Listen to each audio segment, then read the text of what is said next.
प्रथम चरण तो कलयुग का था। परमात्मा आए थे, सहस्रीर आए थे, सहस्रीर कबीर परमेश्वर चले गए थे मगर से। अब ये पिछली पीढ़ी है जो अब स्टार्ट हुई, इसमें कंप्लीट कोर्स है भक्ति का और निरसंशय है, कोई डाउट नहीं, सब प्रमाणित है। अब जो भक्ति करेंगे वो पार हो जाएंगे, मर्यादा में रहेंगे अंतिम सांस तक, वो तो सतलोक चले जाएंगे। फिर क्या होगा, 1000 वर्ष के बाद इस भक्ति में बहुत से ऐसे नालायक काल के दूत घुसेंगे, वो धीरे धीरे इनकी भक्ति खराब करवाना शुरू करेंगे। और उस समय जो सच भक्ति जितने समय वो कर चुके और उसके बाद मार्ग दिशा बदल ली, उनके साथ क्या बनेगी कि जैसे पुण्यात्माओं एक श्वास के मंत्र का जो इस दास से प्राप्त करके आप एक श्वास भी मंत्र का ले लेते हो सतनाम का, वैसे तो प्रथम मंत्र से ही आपकी गजब की कमाई शुरू हो जाती है, बहुत ज्यादा बन जाती है। और यदि सतनाम का मंत्र भी आपने साल 2 साल 3 साल 4 वर्ष कर लिया और सारनाम ना भी मिला तो भी आपकी ढेर सारी कमाई बन जाती है। और फिर काल क्या करेगा, क्योंकि आपके पुण्य तो वो देगा, उसने तो ऊपर होटल बना रखे हैं, स्वर्ग महास्वर्ग में और ज़्यादा टैक्स है देता है वो आपसे, आपके पुण्यों से, कहीं 20%, कहीं 25%, कहीं पर 10%, ऐसे उसने अपने टैक्स लगा रखे। और जो खर्चा आप खाते हो वो अलग है, वो तो आपकी पूंजी से होगा, तो आपको स्वर्ग महास्वर्ग में रख देता है। और वहां आपके पुण्य आपके साथ होते हैं।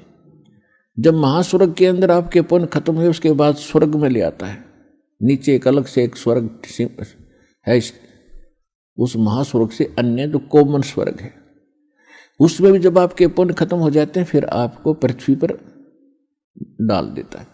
तो वो पुण्यात्मा इतना समय वहां रहती हैं स्वर्ग में, महास्वर्ग में, फिर उनको सतयुग में प्रारंभ में जन्म देता है। इस भक्ति युग में की हुई भक्ति उनकी इतनी प्रबल हो जाती है कि फिर वो सतयुग में प्रथम जन्म लेते हैं।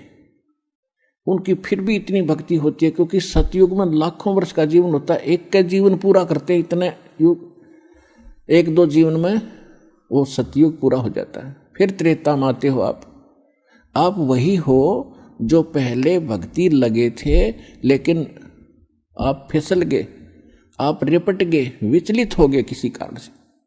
और परमात्मा का विधान है, जो जन मेरी शरण है ताका हूँ मैं दास, और गेल गेल लाग्या फिरूं जब तक धरती आकाश। एक बार इस सच्चे नाम से आज कोई जुड़ जाएगा, आज उसने नाम ले लिया, कितना रोगी है और चाहे उसकी कल मृत्यु हो जा, नाम लेते भी हो जा, तो अभी परमात्मा अपने बही में लिख लेगा उस आत्मा को कि मेरी होगी भी। अपने आत्माओं हमने असंख्य जन्म बर्बाद कर दिए, असंख्य जन्म मनुष्य के खो चुके हो आप। ये पहला शरीर नहीं जागा जो आज आपका जाने वाला है, मान ले कभी भी। ये तो असंख्य बर्बाद हो लिए, तो कपड़े हैं, कुर्ते पजामे हैं, तो आपकी शरीर बॉडी ऊपर का, और इस नाम के लेते ही आपके कई सैकड़ों कुर्ते पजामे खूटियां व अलमारी में रख दिए जाते हैं।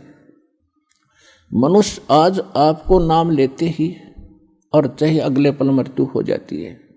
वैसे तो ऐसा नहीं होगा, जो सच्चे दिल से आते हैं उनको राहत मिलती है, उनका मनुष्य जीवन एक्सटेंड होता है, आयु भी बढ़ाता है परमात्मा। एक उदाहरण के लिए कहते हैं कि जो अविश्वास रूप में भी आकर नाम ले लिया, अब देखेंगे किसी के कहने से आते हैं रोगी बहुत से, तो देख लेते हैं एक बार चल कर, तो वो उनको भगवान वैसे उसको एक्सटेंड नहीं करेगा, उनका पता है कि इसको मैंने जीवन भी दे दिया, यू आगे फिर वो बकवाद करेगा।